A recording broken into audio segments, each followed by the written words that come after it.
그래서 다시 정리 말하면 앞으로 13주 동안의 수요 예배는 말씀의 삶 내용의 안내 그 시간이다 이렇게 생각하시면서 참석하면 좋겠습니다. 자, 그런 면에서 이제 이번 주일부터 시작하는 말씀의 삶에 읽는 내용이 역대상입니다. 역대상. 그래서 오늘은 역대상에 대해서 간단한 안내 말씀 그리고 그 역대상에 있는 것 중에서 메시지 하나를 정해서 설명 전달하려고 합니다. 역대상은 이제 원래 이제 역대기라는 유대인 성경에서는 한 권인데 옛날에는 이제 책이 아니라 두루마리에 썼는데 두루마리 한 권에 역대상하 우리가 알고 있는 상하를 다 쓸 수는 없었어요. 너무 뚱뚱해지고 분량이 이제 그렇게 쓸 수가 없어서 불가피하게 상하로 이렇게 나눠서 두 권의 두루마리로 나누게 썼다 이렇게 알려져 있습니다. 성경 유학제를 하시고 아니면 우리가 보통 이제 신앙생활 하다 보면 성경 역대상 오늘 본문을 안 읽고 시작했습니다. 본문을 나중에 읽읍시다. 나중에 이제 역대상 오늘 13장 7절인데 그거를 이제 쓰면은 역대상 13장 7절 이렇게 쓸 수도 있지만 또 줄여서 많이 쓰잖아요. 그래서 그 역대상의 약자 뭡니까? 대상. 이렇게 저는 이게 또 이제 어떨 땐 되게 어려워요. 그러니까 대상 13 짬땀 7 이렇게 쓰는 게 이제 아주 표준적인 약자죠. 그러니까 역대상은 대상, 그러니까 역대하는 대하 이렇게 되고 그 앞에 있는 거 혹시 아십니까? 열왕기상의 약자. 열상이라고도 많이 오해하신대요. 왕상. 왜 그렇게 했는지 몰라요. 왕상, 왕하. 열상이 좀 어감이 안 좋아서 모르겠습니다. 저한테 묻지 마십시오. 이제 그 대상 대하 이제 이렇게 쓰는 건 사도행전도 잘 틀리세요. 사도행전은 사 이렇게 쓰시는데 그럼 이사야입니다. 사도행전은 행입니다. 행이고 이제 역대상 역대하 지난 다음에 그다음에 에스라 느헤미야 에스더 나올 거예요. 에스라의 약자는 그러면 에스더하고 헷갈리니까 스를 쓸 수가 없는 거예요. 에스라는 라, 느헤미야는 느, 에스더는 더 이렇게 씁니다. 그러니까 또 스 하면은 이게 에스라야, 에스더야 뭐 이렇게 하니까 그랬는가 싶습니다. 근데 그런 것도 성경 제일 앞에 보면 이제 약어 약자 써 있으니까 쓰시면서 한번 보시다. 제가 이제 그것도 그때 좀 말씀 기억나면 드리도록 하겠습니다. 하여튼 역대상 역대하의 약자는 대상 대하 이렇게 됐다. 근데 역대상을 이제 읽으면 뭐 이제 역사기니까 어렵지 않습니다. 사실 이제 역대상, 역대사, 에스라, 니에미야, 에스더까지 좀 쉽다가 이제 이사야서에 들어가면 슬슬 좀 지루해지고 좀 복잡해지고 좀 그렇습니다. 그래서 이제 그거를 인내를 가지고 우리가 예언서를 좀 마치셔야 되는데, 근데 읽다 보면은 이제 분명히 여러분들 이런 생각 들 겁니다. 이거 읽었던 건데. 이거 지난번에 다 읽었던 건데 왜 또 읽지? 이런 생각이 드실 만큼 반복적인 내용이 나옵니다. 사무엘기, 사무엘상하, 사무엘기와 열왕기하고 좀 비슷한 똑같은 내용이 많아서 왜 그렇게 쓸데없이 반복을 했지? 이렇게 생각하시는 경우가 있습니다. 이제 그래서 왜 이렇게 썼으며 그 차이는 무엇인지를 간단하게 말씀드리면서 이제 그 관점으로 이제 역대상, 역대하를 우리가 읽으셔야 되기 때문입니다. 그냥 간단하게 열왕기와 역대기의 차이 이렇게만 사무엘은 좀 빼고 비슷한 거지만 이렇게 씁니다. 일단 기록한 시기와 대상이 다릅니다. 열왕기는 포로로 잡혀간 포로기 때 쓰였다라고 생각합니다. 포로로 잡혀가서 그 포로에서 포로기 때 포로로 잡혀간 이스라엘, 현재 포로로 되어 있는 이스라엘 백성들을 위해서 썼다 이렇게 생각합니다. 그럼 그때 이제 왜 썼을까를 너무나 당연하게 생각해요. 그때 사람들의 계속 질문은 왜죠? 우리나라는 어떻게 하다가 망했나? 왜 우리가 하나님께 버림을 받았고 우리나라는 망했는가? 우리는 왜 포로 잡혀왔냐? Why? 이게 이제 그들의 마음을 괴롭히는 거였겠죠. 거기에 대한 답을 쓰는 것입니다. 열왕기는. 그 이유는 간단하다. 죄 때문이다. 그래서 열왕기를 보면 뭐 전부 다 악하는 왕들이잖아요. 대개 다 뭐 좀 처음에 좀 좋았다가 나중에 악하고 다 그것을 완전히 까발려서 우리가 이러이런 불순종과 죄악 때문에 여기 와 있는 거다. 이거를 설명하는 것이죠. 반면에 이제 역대기는 기록한 시간 이제 포로에서 돌아온 다음입니다. 포로 귀환. 그러니까 포로를 끝나서 포로에서 돌아와서 이제 우리는 앞으로 어떻게 살아야 갈까? 어떻게 살아야 되느냐라고 라는 질문을 고민을 갖고 있는 사람들에게 쓰여진 책이다. 이렇게 이해하시면 됩니다. 열왕기는 우리는 왜 포로로 잡혀 있어? Why? 라면은 역대기는 이제 포로로 해방돼서 귀환돼서 우리는 앞으로 어떻게 살아야 되면 우리는 누군가? 라는 그런 질문에 대한 그런 고민에 대한 대답으로 쓰여진 것이죠. 그래서 이제 역대기는 크게 두 주제를 이야기합니다. 우리는 다윗 언약을 하나님께서 다윗에게 언약을 지어서 그 언약 때문에 우리가 회복된 것이다. 하나님은 언약을 신실하게 지키시는 하나님이다. 그런 하나님의 백성이다 하는 정체성과 함께 그다음에 성전을 중심으로 신앙생활을 해야 된다. 그래서 다윗 언약과 성전에 대한 초점을 두고 쭉 역대기를 기록하고 있습니다. 또 열왕기의 저자는 뭐 예레미야가 아니냐라는 이건 뭐 딱 확정을 할 수 없지만 근데 이제 아무래도 선지자 계열 사람 선지자들은 되게 잘못된 것을 비판하는 그런 역할을 많이 하잖아요. 그래서 이제 예레미야 선지자가 아니냐 생각을 하고 역대기는 제사장 계열에서 에스라 같은 사람이 그런 사람이나 쓸 법하다. 시기도 비슷하고 그렇게 생각을 에스라가 아닌가 그냥 추측을 하고 있습니다. 열왕기 분위기는 아까 말한 것처럼 우리는 왜 망했나? 죄 때문에 망했다. 그러니까 분위기가 좀 이렇게 비관적이고 좀 이렇게 좀 굉장히 현실적인 거를 그냥 까발리는 고발적인 그런 내용들이죠. 선지자 입장에서 심판의 관점에서 쓴 것이 열왕기다라고 생각하면 역대기는 포로에서 하나님의 언약을 지키셔서 우리를 회복시켜 주셔서 새로운 성전을 짓게 하시니까 좀 굉장히 좀 낙관적이죠. 뭔가 좀 이렇게 좀 희망이 차 있는 그런 분위기죠. 그래서 이제 역대기를 보면은 열왕기하고 사무엘기 열왕기하고 역대를 비교해 보면 이런 차이를 눈에 보게 됩니다. 다윗이 우리가 이제 우리 다 알죠. 성경을 다윗이 잘못한 거 제일 잘못한 게 뭡니까? 바세바의 사건. 그다음에 다윗의 인생 역사에서 가장 치욕적이고 가장 불행한 역사. 아들 압살롬이 반역에서 쫓겨나고 뭐 이런 일들. 이런 거는 사무엘기 열왕기 이쪽 계열이고 역대기에는 없어요. 역대에서는 다윗의 잘못에 대해서 기록이 없어요. 하나 있으면 인구조사에서 벌 받은 건데 그거는 그래서 그 장소가 나중에 성전터가 됐다는 설명하기 위해서 이제 나오는 그런 거죠.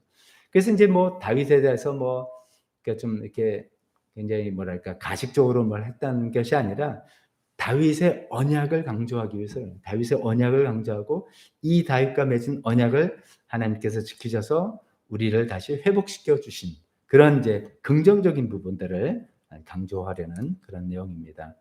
한 가지만 또 차이를 더 드린다면 열왕기는 남쪽 유다와 북쪽 이스라엘을 교대로 설명했죠. 남쪽 왕에서 이야기하다가 그다음 북쪽 때는 누구 했는데 이렇게 남북으로 왔다 갔다 했는데 역대기는 남쪽 유다에만 관심을 둡니다. 왜냐하면 북이스라엘은 이제 성전과는 상관없는 사람들이 되고 이미 이제 열 지파는 거의 이제 잊어버린 사람들이어서 처음에 족보에는 좀 나올지언정 모든 관심은 이제 남쪽 유다 왕국에만 국한되어 있다라는 그런 차이입니다. 뭐 다른 거 다 잊어버려도 이렇게 생각하시면 됩니다. 열왕기는 포로로 잡혀갔을 때 그들이 우리는 왜 포로가 됐지? 죄 때문이잖아. 죄와 불순종이 때문이잖아. 거기를 이제 그 대답을 주고 그러니까 우리는 앞으로 잘해야 된다. 이런 이제 취지의 이제 책이라면 역대기는 이제 회복이 됐으니까 그럼 우리는 이제 어떻게 살아야 되나? 하나님과 언약을 다시 하나님께서 언약 지키시되 우리 언약을 잘 지키고 성전 준비대로 신앙생활을 하나님 뜻대로 잘 살아야 된다라는 것을 이제 이야기해 주려는 그런 관점이다라고 크게 그냥 그렇게 이해하시면 도움이 좀 되지 않을까 싶습니다. 그다음에 이제 역대상에 대해서 이제 도움될 내용 한 가지만 더 말씀드리는데 이제 막상 여러분 역대상을 이제 오케이 이제 구약 2부 그래 나요 하면은 신약부터 해가지고 이제 성경 한번 통독하는 거야라고 이제 1장을 딱 피는 순간 여러분들은 이렇게 될 겁니다. 틀림없이 왜 그러냐면 족보 이야기가 나와요. 족보 이야기가 몇 장이 나오냐면 한 장도 아니고 2장도 아니고 예수님 족보는 마태복음 1장 한 장 나오잖아요. 9장이나 나옵니다. 무려 9장이나 기나긴 족보. 대부분 거기에 우리가 이 사람 들어봤어 하는 사람은 5% 안 될 겁니다. 그러니까 여러분이 읽으시면서 이 사람 내가 앞에서 읽은 기억이 나라고 하는 사람은 아마 어떤 걸 치든지 한번 대충 생각해서 거의 5%도 안 돼요. 우리하고는 전혀 관심도 없고 알지도 못하고 뭐 그런 사람 족보를 뭐 시작은 뭐 아담 때서부터 시작을 해서 포로 귀환기까지 쫙 써놨어요. 그러니까 읽으려면 진짜 인내심을 발휘해야 됩니다. 그러니까 너무 자세히 읽지 마세요. 그 족보 너무 자세히 따지지 마시고 그냥 이게 넘어가고 내가 아는 일은 뭐지 이렇게 생각하셔도 좋을 것 같습니다. 근데 이제 이 이유가 있죠. 왜 이렇게 역대상에 이렇게 족보를 무려 9장이나 될 정도로 많은 분량의 족보가 있느냐? 근데 이것이 이제 우리가 잘 이해를 못해서 굉장히 중요한 의미를 갖고 있다는 겁니다. 역대기를 보시면 그 아담 때 뭘 했다 이렇게는 안 써 있지만 아담 때로부터 시작해서 사울 왕 때까지를 한 분야로 나누고 그다음에 사울 왕 시기를 한 분야로 나오고 또 솔로몬 다시요. 아담 때부터 사울 왕 시기가 한 분야로 나오고 그다음에 다윗 왕 이야기가 길게 나옵니다. 그게 역대상이고 역대 하루 넘어가면 솔로몬 왕 이야기가 나오고 그다음에 솔로몬 왕부터 이제 포로기까지도 이렇게 역대하에 이렇게 나옵니다. 그러니까 이 시간적으로 보면 구약의 전체 기간이에요.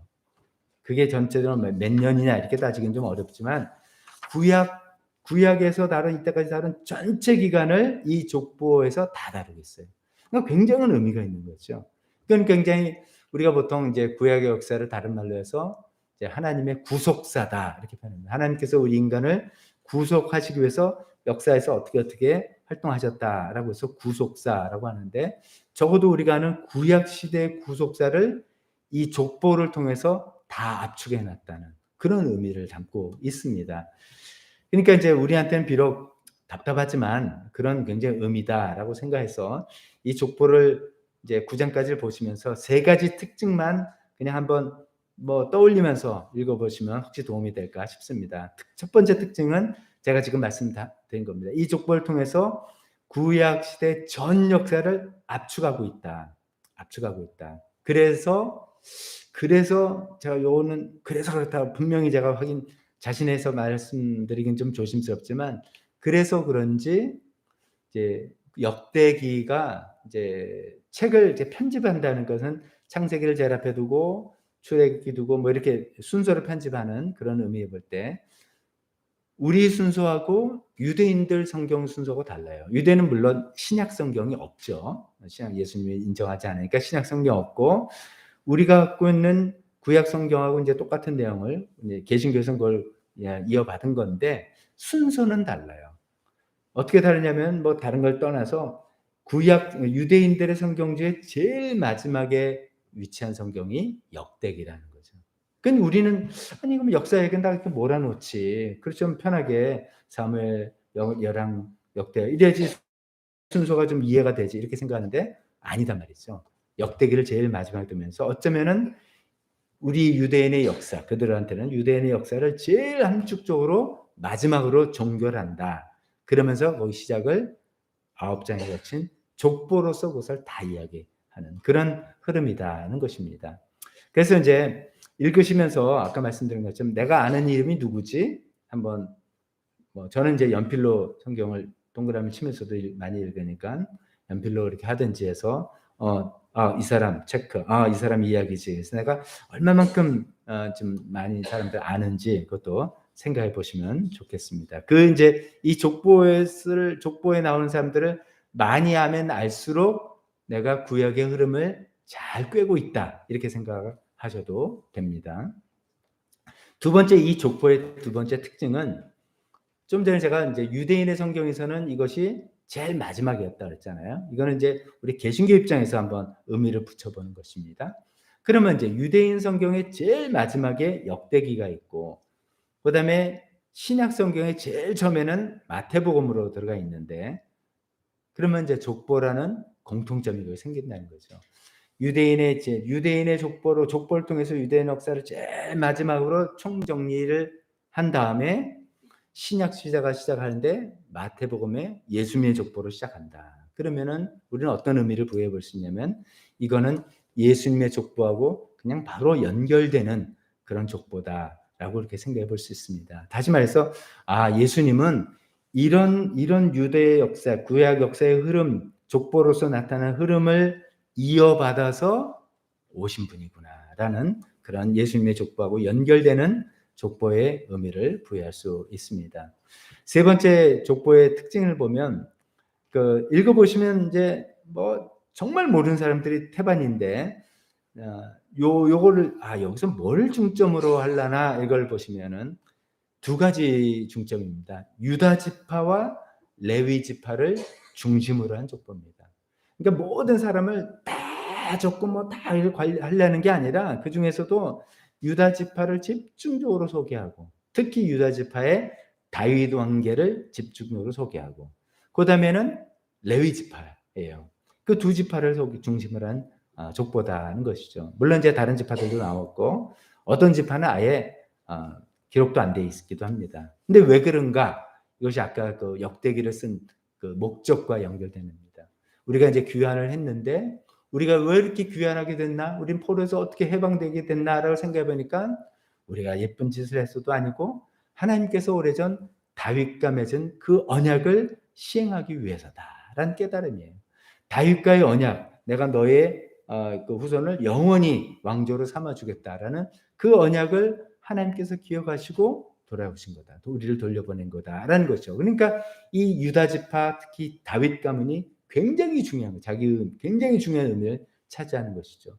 그리고 또 우리를 왜 돌려보내주셨냐 했더니 다시 이제는 성전 중심으로 사실 이제 하나님 중심이죠. 근데 그 시대는 하나님 중심이라는 삶이 성전 중심 이렇게 표현되는 것이죠. 그 성전 중심으로 신앙생활을 해야 된다. 그러면 성전을 섬기는 사람들이 레위 지파 사람들이니까 레위 지파가 없으면 성전은 운영이 될 수 없기 때문에 레위 지파들을 집중적으로 중심으로 한 족보다 이런 특징을 갖고 있습니다. 이제 그런 세 가지 특징, 구약의 전 역사를 압축하고 있고 예수님의 족보하고 연결되는 것이고 특히 유다와 레위 지파를 중심으로 어떠한 이유 때문에 그런 쓰인 것이다. 이런 것만 기억하시고 지루한 족보 그냥 거기에 그냥 나 처음부터 포기할래. 그러지 절대 그러지 마시고 슉슉 넘어가세요. 넘어가시면서 역대상을 이번 주 한 주에 잘 읽으면 좋겠습니다.